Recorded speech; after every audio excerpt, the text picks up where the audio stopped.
Telephone করে, কেউ receive করে না। দীর্ঘ সময় পর কে যেন মোবাইলটা রিসিভ করে বলে, কে তুমি? বলে আমি। এই মোবাইলওয়ালার মা। কয় মোবাইলওয়ালার বাবারে দাও। মোবাইলওয়ালার বাবারে দিছে। কয় তাড়াতাড়ি কই আসো? অমুক জায়গায় আমার ঘর। কয় তাড়াতাড়ি আসো, লাশটা নিয়ে যাও। এমন একটা দিন নাই যুবকের লাশের খবর নাই রে যুবক। যত লাশ দেখো অধিকাংশ যুবকের লাশ। ওই চট্টগ্রামে আমার যুবক, আইনজীবী আমার যুবক দুনিয়া থেকে চলে গেল। ইসকনের ইতিহাস আপনারা ফেসবুক চালান, দেখেন, মিডিয়া গরম, মুসলমান গরম, দেশ গরম।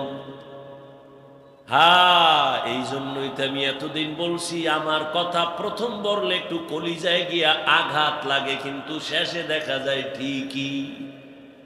এতদিন বলছিলাম নাকে তেল লাগাইয়া ঘুমাইছু। কয় হ। কে? কয় দেশ স্বাধীন। দেশ স্বাধীন স্বাধীন কইয়া ঘুমাইছু।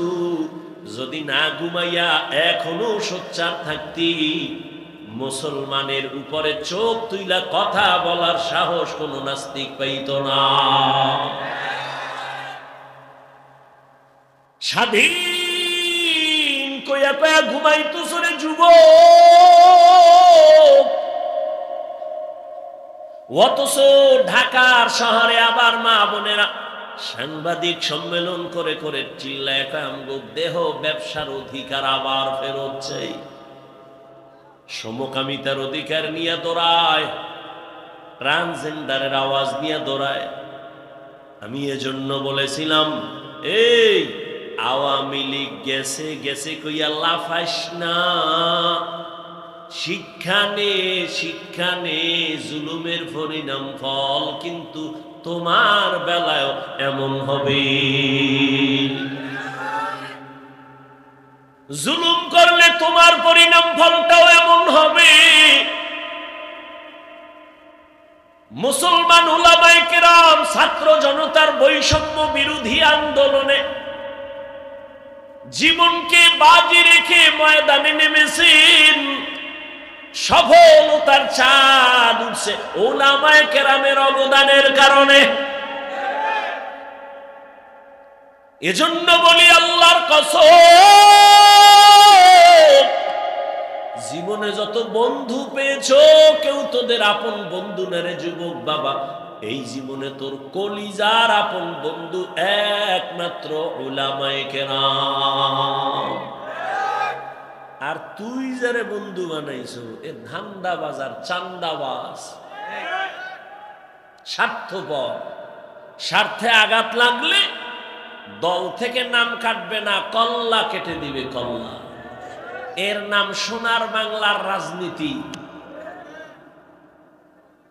আর কোরআনের রাজনীতি আর ইসলামের রাজনীতি, মালিক যেই প্লেটে খাবে গোলাম একই প্লেটে খাবে।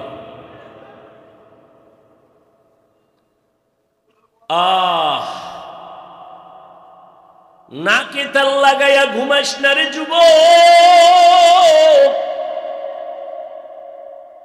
ওলামায়ে কেরাম যে এত আন্দোলন করলো, হাজারো লাখো মাদ্রাসার ছাত্র ময়দানে নেমে গেল, কেউ কিন্তু বলে না আমগো ক্ষমতায় উঠাও এই জন্য আন্দোলন করেছি, বলে নাই। ওলামায়ে কেরামের কথা হলো আমরা জাতির বন্ধু, জাতির উপরে জুলুম হবে, সহ্য করা হবে না। উপদেষ্টা, প্রধান উপদেষ্টা যেই থাক না কেন, আমগো আফসুস নাই, তবে উলামায়ে কেরাম একটা রেড সিগন্যাল লাগায় দিছে, জুলুম করলে কোনো বান্দার ছাড় দেয়া হবে না।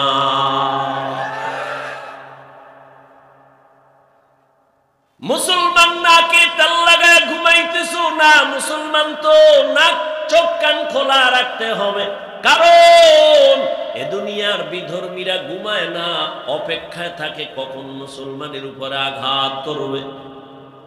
অতএব মুসলমান আরামে নিশ্চিন্তে ঘুমাবি তো সেই দিন। বাংলাদেশের প্রত্যেকটা পাড়া মহল্লায় উলামায়ে কেরাম বুক ফুলাইয়া চলবে, কোরআনের বয়ান করবেন যেদিন, কোন বেনামাজি সুদখোরের অনুমতি নেওয়া লাগবে না। মুসলমান তো নাকে তেল লাগায় স্বাধীনভাবে ঘুমাবে সেদিন যেদিন এদেশের প্রত্যেকটা মাদ্রাসা মসজিদের কমিটির মধ্যে বেনামাজি থাকবে না, সুদখোর থাকবে না। শিয়ালে রাতে মুরগি দিয়ে কয় 3 দিন আমানত, শিয়াল পণ্ডিত কয় 1 দিনও না। জিন্দা কেন মরাও দেব না। শিয়ালের হাতে মুরগি রাখলে যা হবে, ধর্মের চাবি সুদখোর বেনামাজির হাতে রাখলে তাই হবে। রাখছে কারা?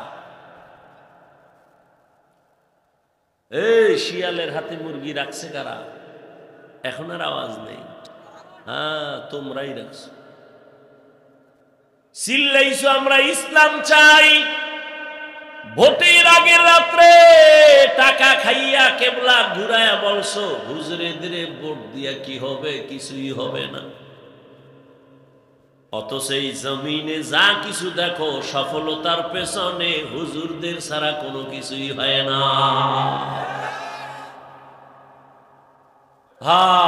আল্লাহ হেদায়েত দান করে। আল্লাহ পাক রব্বুল আলামিন বলেন, যারা আমার সাথে মোলাকাত করতে চাও হে যুবক, দুনিয়া দেখতে দেখতে হায়াতের অর্ধেক শেষ।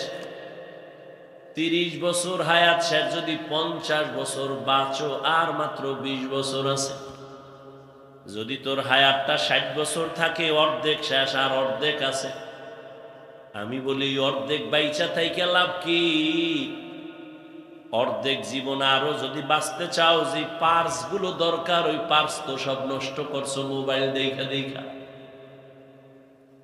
মোবাইলের দিকে তাকাইয়া থাকার কারণে কানের পার্স নষ্ট, চোখের পাওয়ার নষ্ট, হাতের পাওয়ার নষ্ট, কিডনি নষ্ট, হার্ট দুর্বল, মাথা ব্যথা বেড়ে গেছে। এই মোবাইল দিয়া চরিত্রটাও নষ্ট করলি, শরীরটাও নষ্ট করলি, চেহারাটাও নষ্ট করলি, লেখাপড়াও নষ্ট করলি। বাকি জীবন বিছানায় শুয়া কাটাবি পঙ্গুর মতো। হাত থাকবে, পাওয়ার থাকবে না, চোখ থাকবে, পাওয়ার থাকবে না। এক সময় কাঁদবি, চোখের পানি মুছার কাউকে আর খুঁজে পাবি না। আল্লাহ হেদায়েত দান করুন। বয়ান বক্তার এলেম আমলের বাহাদুরিতে ওয়াজ হয় না। সব জায়গায় বলি, আজও বলি, বক্তার এলেম যত থাক আর আমল থাক, এ দিয়ে বয়ান হয় না। বয়ান সম্পূর্ণ নির্ভর করে ভালো মন্দ শ্রোতাদের অন্তরের মোহব্বত আর আকর্ষণের উপর। শ্রোতাদের অন্তরের আকর্ষণ যেমন, বয়ান তেমন। চাইলেও হবে না। অনেক জায়গায় বয়ান কইরা খুঁজি বয়ান কই, আর অনেক জায়গায় ঘন্টাকে ঘন্টা চলে যায়, অনুভব হয় না, এত তাড়াতাড়ি শেষ হয়ে গেল। এসব শ্রোতাদের আকর্ষণ। দোয়া, কত বড় বড় বড় বড় আলেম আছে, মাইকের সামনে কথা বলেন না, বলতে পারেন না। আল্লাহ পাকের সব দয়া, আর কিছুই না। বান্দার কোনো বাহাদুরি নেই। ফামান কানা ইয়ারজু লিকা রাব্বিহি ফালইআমাল আমালান সালিহা। নেক আমল করো, বদ আমল ছাড়ো। বদ আমল 2 প্রকার, ফাহশা আর মুনকার। ফাহশা এমন বদ আমল যেগুলো বুঝার জন্য দলিল লাগে না, যেমন মিথ্যা কথার কথা বলতেছিলাম। বলেন আমাকে গালি দেওয়া এটা নেক আমল না বদ আমল? এই কথা কন না কেন? বদ আমল। বুঝার জন্য দলিল লাগবে, দলিলের কোনো প্রয়োজন নাই। কিন্তু দলিল আছে। আবার একটা বদ আমল আছে মুনকার, যেটা বুঝার জন্য দলিল ছাড়া সমাধান হবে না। যেমন আমি বলি, উদাহরণটা এমন, আপনারা খেয়াল করবেন, সিজদা করা এটা ভালো আমল না খারাপ আমল? ভালো আমল। সিজদা করাটা নেক আমল না বদ আমল? এই আপনারা এরকম করেন কেন? উঠার ব্যারাম থাকলে ঢুকছেন কেন? বাইরে দাঁড়ায় দাঁড়ায় বয়ান শুনবেন, ফাঁকে গিয়ে বিড়িটাই না আবার আইবেন। ভেতরে ঢুকে ডিস্টার্ব করেন কেন? বক্তব্য শেষ, সব শেষ, এখন বাকি শুধু আমার মোনাজাতটা। নিজের কপালটাও নষ্ট করেন না, আর একজনের কপালও কইরেন না। আমি 2 মিনিট আগে ছাড়লে, আমি আজকে অনেক আগে আসছি, চাইছি যে 9টায় উঠা চলে যাবো, চরমনাই যেতে হবে।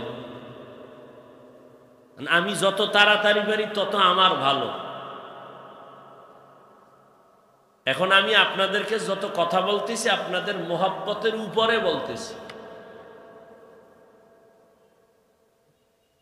ডিস্টার্ব করলে আস্তে হাত দুইটা উঠাই ফেলবা, চিল্লাইলো আর হাত নিচে নামবে না আগামী বছরের আগে। আল্লাহ হেদায়েত দান করেন।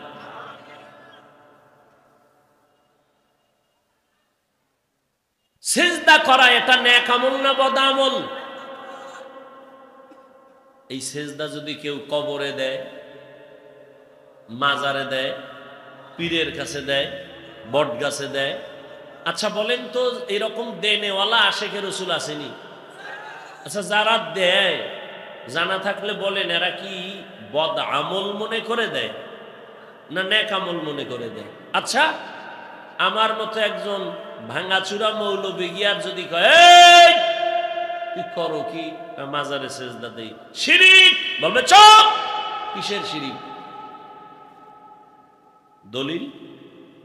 দলিল দাও। এখন আমি দলিল দিছি, আল্লাহ ছাড়া অন্যকে ইবাদতের সেজদা দেওয়া হারাম। ইবাদতের সিজদা আল্লাহ ছাড়া কাউকে দেওয়া যাবে না। তোমার দলিল শেষ নি? কহা কইবার আমার দলিল নাও। কি? আমি যে পীরের সিজদা দেই এটা ইবাদতের সিজদা না, এটা সম্মানের সিজদা না। আমি আবার প্রশ্ন করলাম, এই নাউজুবিল্লাহ পরে এখন আগে শুনেন, আমি আবার প্রশ্ন করলাম, ভাই তুমি যে বললা এটা সম্মানের সিজদা দাও, তোমার দলিল কি? দলিল নে, চেঁচামেচি করিস না। 1 নাম্বার দলিল কোরআনের আয়াত, কঠিন দলিল। কি? আল্লাহ নিজে অর্ডার করলেন আদমের সিজদা দাও। আল্লাহর সামনে আদমের ফেরেশতারা সিজদা দিছে সম্মানের। আরো দলিল নিবিনি কয় দে। আর একটা দলিল নাও, তাও কোরআন থেকে, ইন্নী রাআইতু আহাদা আশারা কাওকাবান ওয়াশ শামসা ওয়াল কামার রাআইতুহুম লি সাজিদিন। টাটকা দলিল। ইউসুফ নবীর গিয়া তার মা বাবা ভাইয়েরা মিশরের জমিনে যাইয়া, ইউসুফ নবী অর্থমন্ত্রী হয়ে বসে আছেন মিশরে, মা বাবা ভাই কেনান থেকে যাইয়া ইউসুফ নবীর সেজদা করেছিল সম্মানের সেজদা। টাটকা 2টা দলিল দিছে কোরআন থেকে, আমি বোল্ড হয়ে গেছি। আমার আর এলেমের জোর নাই এইটারে কাউন্টার দিতে। এখানে এখন লাগবে আলাদা পাওয়ার। কি পাওয়ার? সচরাচর আমরা বলি এটাকে রুহানি পাওয়ার। কোরআনে এই পাওয়ারকে বলা হয়েছে ফুরকান, হাদিসে এই পাওয়ারটাকেই বলা হয়েছে ফেরাসাতের পাওয়ার। ইয়া আইয়ুহাল্লাযীনা আমানু ইন তাত্তাকুল্লাহ ইয়াজআল লাকুম ফুরকানা। তাকওয়ার উপরে যারা চলবেন আল্লাহ তাদেরকে ফুরকান নামের একটা আলাদা পাওয়ার দান করবেন। কেমন ওই পাওয়ার? কয় হুয়া নূরুম মিন ইলাহি, আল্লাহর দেওয়া একটা নূরের আলো, একটা পাওয়ার, যেই পাওয়ার দিয়া মা ফুররিকা বিহি বাইনাল হাক্কি ওয়াল বাতিল, হক বাতিল নির্ণয় করে হকের পথে আগায় যাবে। হাদিসে এই পাওয়ারটাকে বলে ফেরাসাতের পাওয়ার। قال النبي صلى الله عليه وآله وسلم اتقوا فراسة المؤمن فإنه ينظر بنور الله। আল্লাহর বিশেষ কিছু বান্দা আছে, এদের আল্লাহ আলাদা পাওয়ার দান করেন। ওই পাওয়ার পাইয়া তারা অনেক কিছু দেখে যা তোমরা দেখো না। আর তারা এটা চামড়ার চোখ দিয়ে দেখে না। আল্লাহ তাআলা এদের নূরের আলো দান করেন, ওই নূরের পাওয়ার দিয়ে তারা দেখতে পায়। নূরের আলো দিয়ে তারা অনেক কিছু দেখে। এই পাওয়ার আল্লাহ বিশেষ বান্দাকে দেন, সবাই পাওয়ার পায় না। খুতবা দিতেছেন, জুমার খুতবা, হঠাৎ করে আওয়াজ, ইয়া সারিয়াতাল জাবাল, ইয়া সারিয়াতাল জাবাল, ইয়া সারিয়াতাল জাবাল। ওমরে ফারুক আওয়াজ দিছে, এই সারিয়া, পাহাড় পাহাড় পাহাড়। আওয়াজটা দিছে খুতবার মধ্যে অপ্রাসঙ্গিক। কয় হে সারিয়া কই? কয় মদিনা থেকে 2000 কিলোমিটার দূরে ইরানে। সারিয়াকে জিজ্ঞাসা করা হলো, রে সারিয়া, ওমরের আওয়াজ শুনছো? সারিয়া বলে, কাছে বৈশা আওয়াজ দিলে যেমন শোনা যায় তেমনই শুনছি। আহ, ফেরাসাতের পাওয়ার। উসমান রাদিয়াল্লাহু তাআলা আনহু সাহাবায়ে কেরামদের বসায় বয়ান করেন। হঠাৎ এই মজলিসের মধ্যে আব্দুল্লাহ ইবনে মাসউদ চলে আসছেন বাজার থেকে। উসমান আর একদিকে তাকায়, কয় একজন লোকের চোখের দিকে তাকাইয়া দেখলাম জেনার আসর লাইগা রইছে। জেনার বুঝেননি? সাহাবী চিন্তা করলো, উসমান আমি বাজার থেকে আইছি, বেগানার নজর লাগছে, এটা দেখলো কেমনে? একান্তে গিয়া বললেন, খলিফাতুল মুসলিমিন, নবুয়তের দরজা কি খোলা? ওহী আসছে নাকি? না। তো আপনি কেমনে বললেন আমার চোখে বেগানা জেনার নজর লাগছে? উসমান বলে, ওহীর দরজা নাই, নবুয়তের দরজা বন্ধ, তবে ফেরাসাতের দরজা তো খোলা। ফেরাসাত বান্দা স্বাভাবিকভাবে যা দেখে না, এই পাওয়ারওয়ালারা অনেক কিছু দেখেন।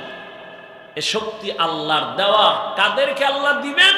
কোন গাঞ্জাখোর বেনামাজিকে দিবেন না। যারা তাকওয়ার উপরে মজবুত, আল্লাহ তাদেরকে দিবেন। हर के दारत खौफ हक दर दिल मदम जन्नतुल मअवा देहद उरा मकाम। नेक আমল করি ওরে যুবক, তবে সাবধান, শিরিকের গন্ধ যেন আমলের মধ্যে না থাকে। শিরিকের গন্ধ বড় মারাত্মক। এবার বুঝেন শিরিক কি জিনিস? আল্লাহ কয়জন? জোরে বলেন। ওই যে আল্লাহ এক, কোন দিক থেকে এক? আওয়াজ নেই। কোন দিক থেকে আল্লাহ এক বলেন? সহজ কথা, যেদিকেই তুমি বলো সেদিকেই আল্লাহ। রিজিক দেওয়ার বেলায় আল্লাহ, সম্মান দেওয়ার বেলায় আল্লাহ এক। রুহানি পাওয়ার দিয়া ওই বেদাতি ভণ্ডকে জিজ্ঞাসা করা লাগবে, তুই যে দুইটা দলিল দিলি কোরআন থেকে, আদমের সিজদা দিছে সম্মানের, ইউসুফ নবীর মা বাবা ভাইয়েরা সিজদা দিল সম্মানের, দুই দলিলের গোড়ায় ইউসুফ নবী আর আদম নবী। বল এবার তোরে দলিল ছাড়া বুঝাইতে হইবে, আকলি দলিল। বল তুই ইউসুফ নবীর উম্মত নাকি আদম নবীর উম্মত? এবার বেদাতি কি কইব? কোন নবীর উম্মত? মুহাম্মদের উম্মত। যখনই কইব ঠাস করে একটা থাপ্পড় দিয়ে এবার বলবি যে কানে ধর, তুই নবী মুহাম্মদের উম্মত, দলিল দাও ইউসুফ নবী দিয়া। বিষয় কি? মুহাম্মদের ইতিহাস জানো? মুহাম্মদের এত দাম, এত দাম যে নবী আল্লাহর পেয়ারা, এত বেশি পেয়ারা। মুসা আল্লাহর বন্ধু, ঈসা আল্লাহর বন্ধু, ইব্রাহিম আল্লাহর বন্ধু, ইসমাইল আল্লাহর বন্ধু, নবী মুহাম্মদ আল্লাহ বানাইছেন বন্ধু। তবে ব্যবধান, সব নবী রাসূল আমার আল্লাহ তাআলার আশিক। আর আল্লাহ বলেন আমি নিজে মুহাম্মদের আশিক।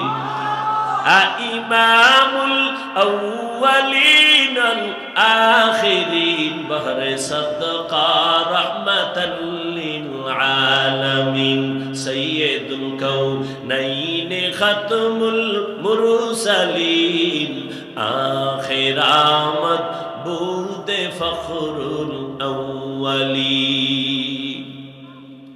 এরে নবীর আশিক ওই বেদাতিকে বলো, মুহাম্মাদের জীবনী জানুনি, যেই নবীর জীবনে একমাত্র আইন আল্লাহ ছাড়া কাউকে সিজদা দেওয়া যাবে না, সম্মানের দাও আর ইবাদতের দাও আল্লাহকেই দিতে হবে, আর কাউকে দেওয়া যাবে না। এইবার তোর কাছে একটা প্রশ্ন, নবীজির 63 বছর হায়াতে নবীরে ভালোবাসা কোনো মানুষ গিয়া সিজদা দিছিনি? নবীরে আসেনি কোনো দলিল? নাই। নবীর ইন্তেকালের পরে আজ ১৫০০ বছর হয়ে গেল, নবীজির মাজারে গিয়া কেউ সিজদা দিছেনি? আচ্ছা আমাকে বলেন তো, নবীজির দরবার মদিনার দরবার থেকে, দুনিয়াতে তো বহু দরবার আছে, মদিনার থেকে দামি কোন দরবার? নাই। দুনিয়াতে মাজার আছে না? বলেন তো আমার রসুলের মাজার থেকে দামি কোনটা? ঈসা নবীর মাজার, মুসা নবীর মাজার, আজমিরের মাজার, নিজামুদ্দিন আউলিয়ার মাজার, সবাই একমত পৃথিবীর শ্রেষ্ঠ দরবার মদিনার দরবার, শ্রেষ্ঠ মাজার নবীজির মাজার। বলতো ওই মাজারে কি পরিমাণ মোমবাতি জ্বলে? নারী পুরুষ বেপর্দা হয়ে কি পরিমাণ জিকির চলে? ওই মাজারে সেজদা চলে? সোজা কথা, বাঁকা টাকা নাই। নবীজির শ্রেষ্ঠ দরবার মদিনা, পৃথিবীর শ্রেষ্ঠ মাজার রহমতুল লিল আলামিনের মাজারে, এই দরবারে আর মাজারে যা চলে না, পৃথিবীর কোন মাজারে আর দরবারে তা চলতে দেওয়া হবে না। সোজা কথা, কোনো পেশ নাই। আর যদি মনে করো হ্যাঁ মাজারে সেজদা দিলে আল্লাহ খুশি হয়, তাহলে প্রথম সেজদা মদিনার নবীর মাজারে দাও। মোমবাতি জ্বালাইলে যদি আল্লাহ খুশি হয়, বড় একটা মোম অর্ডার দিয়া বিমানে নিয়ে মদিনার নবীর মাজারে জ্বালাও। কোনদিন হবে না রে বাবা, এই চালাকি ছেড়ে দাও, সরল মনে চলো, আল্লাহর কাছে অনেক দামি হইবা। আল্লাহ পাক রব্বুল আলামিন বলেন, ও দুনিয়ার মানুষ যারা আমার সাথে মোলাকাতের ইচ্ছা করো, আমি রবের সাথে মোলাকাত করতে চাও, তোমাদের কর্মসূচি একটা, নেক আমল করো। দ্বিতীয় কর্মসূচি শিরিক করবা না। আল্লাহর মতো আরো আল্লাহ আছে মনে করার নাম শিরিক। আল্লাহর ক্ষমতার মতো কারো ক্ষমতা আছে মনে করার নাম শিরিক। যারা মনে করবে তাদের নাম মুশরিক। আল্লাহর কিছু স্পেশাল গুণ আছে, এই গুণটা আরো কারো মধ্যে আছে মনে করার নাম শিরিক। যারা মনে করে তাদের নাম মুশরিক। মুশরিকদের জন্য জান্নাত হারাম। যেমন আল্লাহর স্পেশাল একটা গুণ হলো তিনি রিজিক দেনওয়ালা রাজ্জাক, এই গুণটা আর কারো মধ্যে আসেনি, নাই।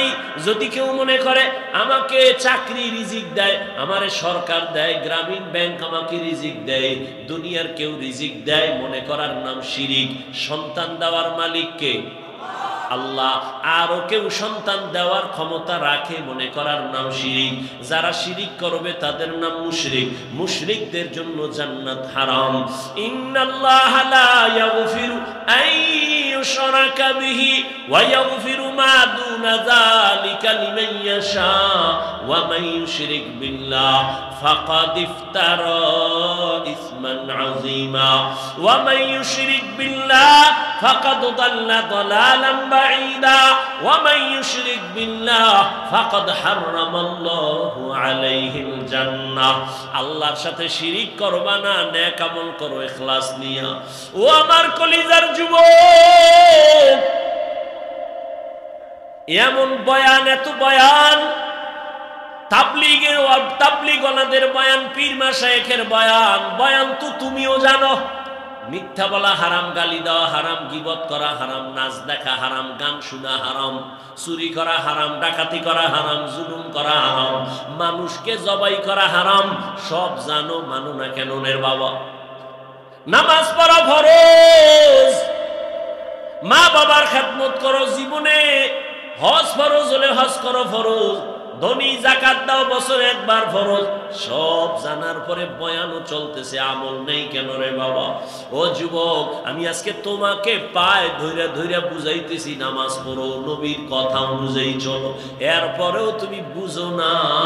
অথচ তুমিও মুসলমান, আমিও মুসলমান, তোমার আমার আল্লাহ এক, নবী এক, কোরআন এক, কাবা এক, ধর্ম এক, কালেমা এক, এরপরেও কেন বাবা তুমি লাইনে আসো না?